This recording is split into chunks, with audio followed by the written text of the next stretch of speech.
Cześć, tak jak obiecałem, zrobię recenzję stabilizatora skrętu ze Scotta. Tak jak obiecywałem podczas montażu, że po pewnej ilości kilometrów będę już mógł coś powiedzieć na temat tego amortyzatora skrętów. Tak, dzisiaj jest ten dzień. Tak wygląda ten stabilizator skrętu lub amortyzator skrętu, zależy jak to kto woli mówić.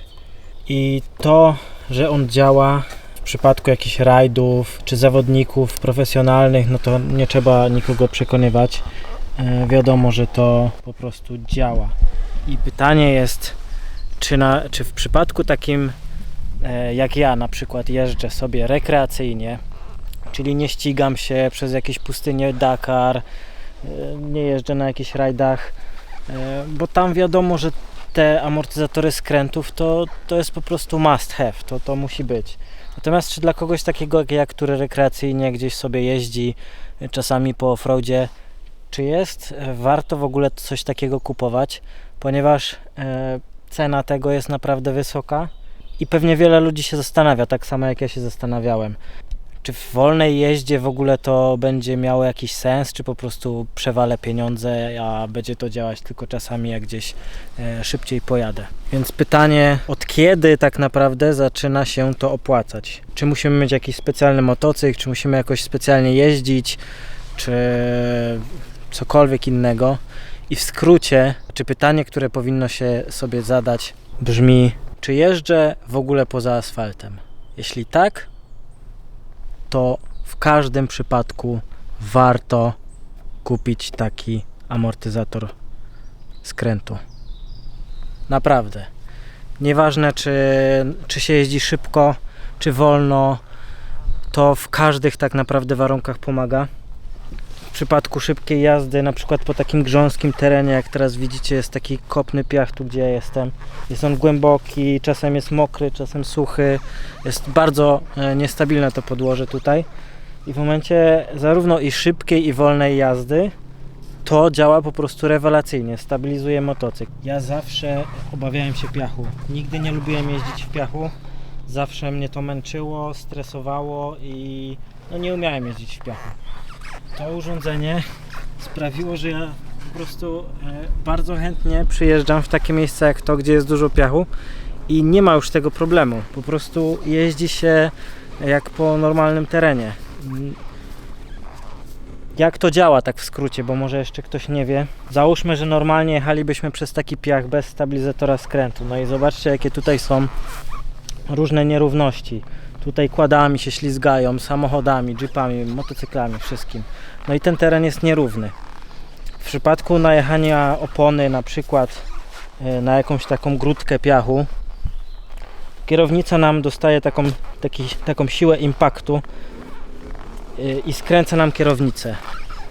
Koło tylnie cała masa pcha nas do przodu, a kierownica nam zaczyna skręcać do takiego momentu, że jeśli mocno na przykład uderzymy w jakąś taką kubkę piachu, potrafi nam całkowicie skręcić kierownicę, zablokować i katapultować nas z motocykla. I to mi się bardzo często zdarzało, dlatego nie lubiłem jeździć w piachach i bardzo tego unikałem.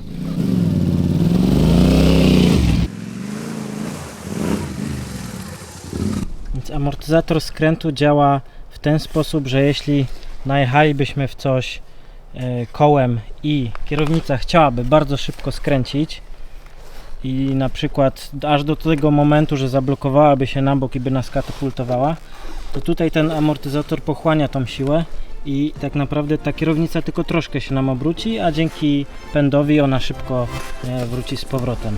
Więc to, co jest fajne, to działa to zarówno jak się jedzie szybko,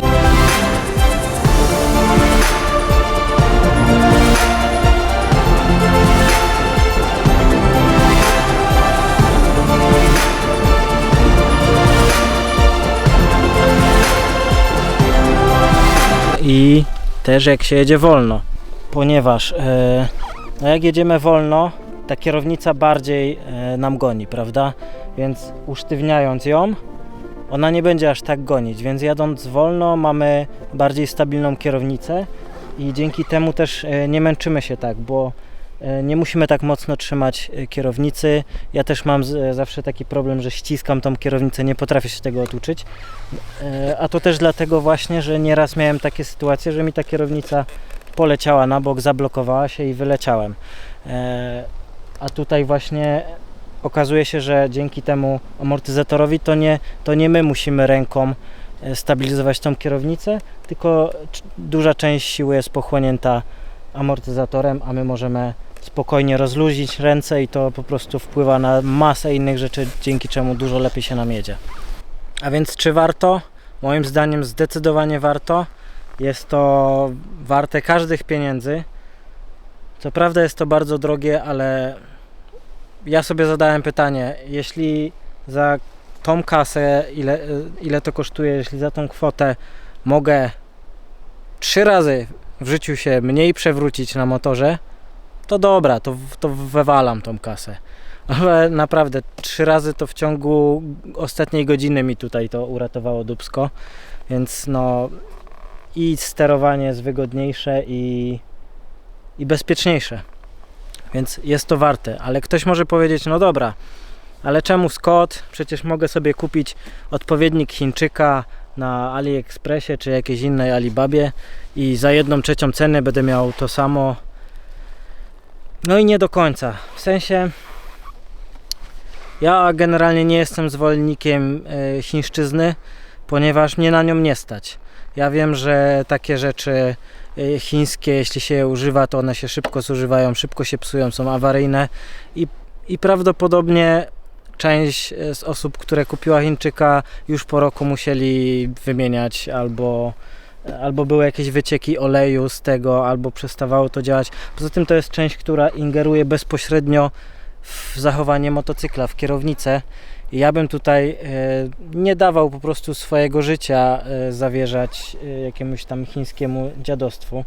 Więc ja wolę dopłacić, jeśli ktoś woli Chińczyka i powiedzmy gdzieś na trasie, jak będzie daleko od domu, będzie sobie to potrafił szybko rozkręcić, wywalić i jeśli się to zepsuje i jechać dalej, spoko. Ja na przykład gdzieś na jakimś tecie w innym kraju, jeśli by mi to zaczęło nawalać, wolałbym się nie zabierać za taką naprawę.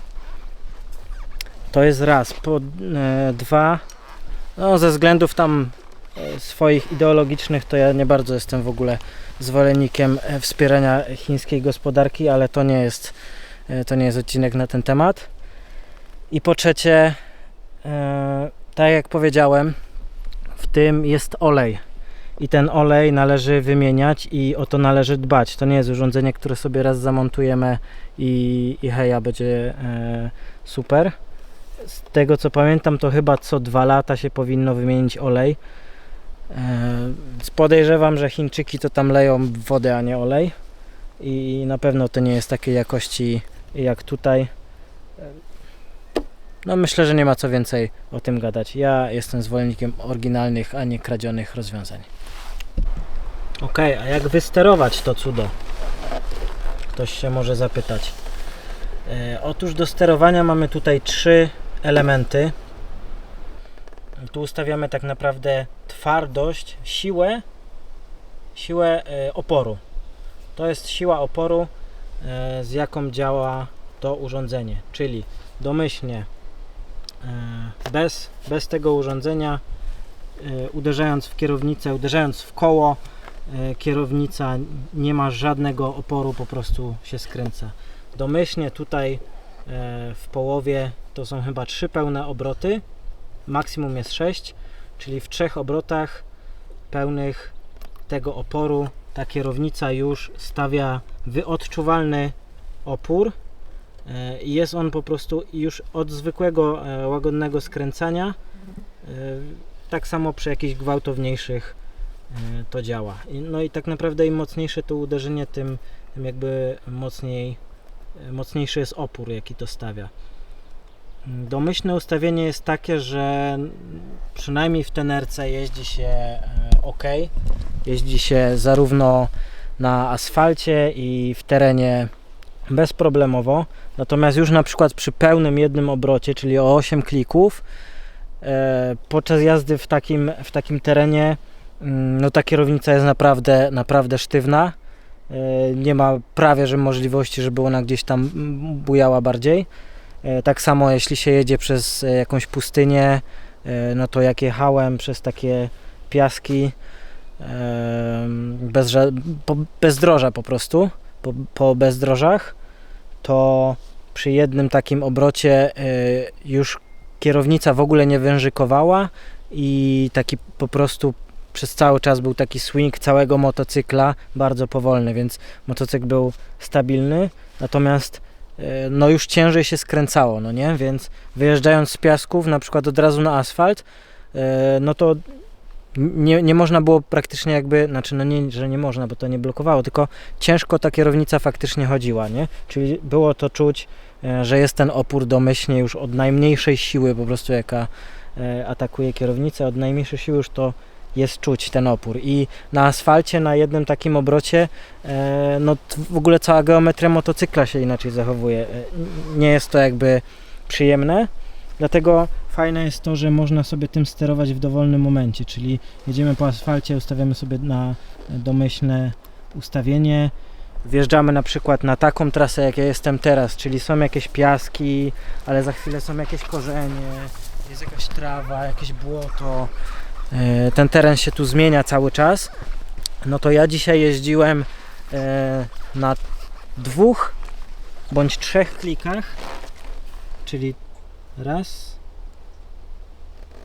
2, no 2, na 3 to już nie, ale na 2, tak, czyli tak prawie o 90 stopni, jak tu mam obrócony, znaczy o 45 stopni prawie, jak tu mam obrócony, no to już te 2 kliki bardzo dużo dają i na takiej trasie, jak jestem teraz, to jedzie się naprawdę super stabilnie, a nawet jak się wyjedzie na jakiś gravel czy asfalt, to nie ma problemu w ogóle ze skręcaniem kierownicą.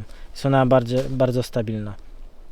No dobra, czyli tutaj ustawiamy jakby ten stiffness kierownicy, czy ona ma się bujać, czy ma stawiać jakiś delikatny opór, delikatny lub większy. Na tym sobie sterujemy.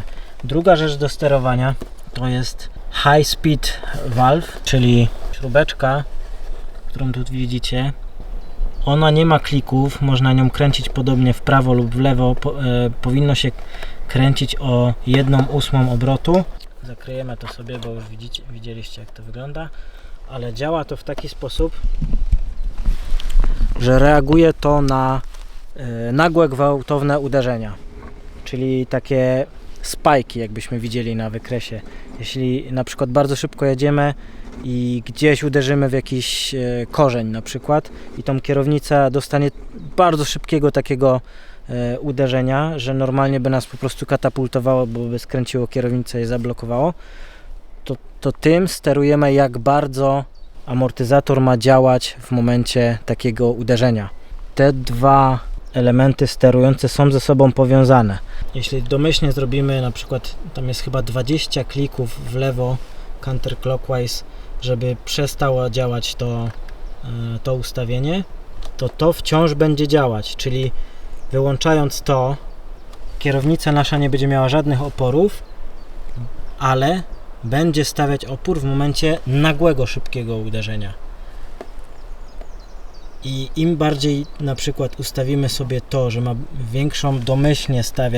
większy domyślnie opór ma stawiać kierownica, tym słabiej jakby to będzie działać, bo już jakaś część oporu będzie przez to niwelowana. Prawdopodobnie ja osobiście nie będę zmieniał ustawienia tego drugiego valve'a, tego high speed valve. Wydaje mi się, że nie ma potrzeby w takim stylu, jak ja jeżdżę, natomiast jeśli ktoś tnie przez jakieś pustynie, powiedzmy w prędkościach powyżej 150 km na godzinę, to prawdopodobnie będzie chciał zmodyfikować tutaj sobie to lekko, natomiast i tak najpierw trzeba troszkę pojeździć na tym domyślnym ustawieniu i dopiero wtedy, jak się zauważy, że na przykład za słabo to odbicie jest tłumione, to wtedy sobie zwiększać o 1/8 i po prostu obserwować, jak to się zachowuje. Nie zaleca się tam zwiększania tego na przykład o pół obrotu od razu, bo może być problem w ogóle ze skrętnością kierownicy. Zarówno jedno ustawienie, jak i drugie powinno się po prostu zmieniać o 1/8 obrotu. Pojeździć trochę, zobaczyć jak to reaguje, zobaczyć jak motocykl reaguje, bo on też się inaczej zachowuje, no i wtedy sobie to dopasowywać. No ja zrobiłem tak, że jeden dzień sobie pojeździłem na tym ustawieniu na tym domyślnym to już przejechałem parę tysięcy kilometrów, ale później sobie zacząłem, jak już troszkę mam z tym pojeżdżone, zacząłem sobie tak kombinować, że jednego dnia zwiększyłem o 2, drugiego dnia jak jeździłem to o 4, no i to już tam było trochę za mocno w niektórych momentach, więc wiem, że teraz mniej więcej od jakiego terenu, czy powinienem sobie to przesunąć o 1/8, czy o 2/8, czy czasami maksimum o 3/8, tak jak tutaj mamy takie piaski lub w ogóle przez pustynię jakąś jakby się jechało, no to wtedy już te 3 obroty. Natomiast, co jest ważne, nie możecie się w ogóle sugerować ani moim ustawieniem, ani nikogo innego w internecie, ponieważ każdy motocykl jest inny. Każdy motocykl ma inną wagę, ma inną geometrię, nawet dwie tenery mogą się od siebie bardzo różnić, bo powiedzmy ja mam gmole założone z przodu, z tyłu, ten motocykl jest dodatkowo cięższy, mam podniesioną kierownicę i wszystkie te elementy po prostu wpływają na to, jak się zachowuje motocykl, więc najlepiej pojeździć na domyślnych ustawieniach. Kończąc zdanie, bo bateria padła, jeśli już się to wyczuje, to po prostu wtedy zmieniać sobie o 1/8 i sprawdzać, czy działa lepiej, czy gorzej, i tak to po prostu wygląda.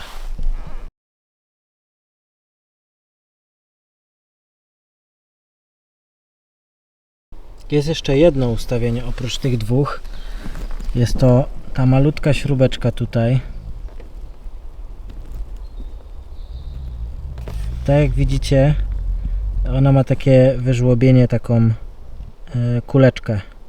I ta kuleczka teraz wskazuje kierunek przodu motocykla.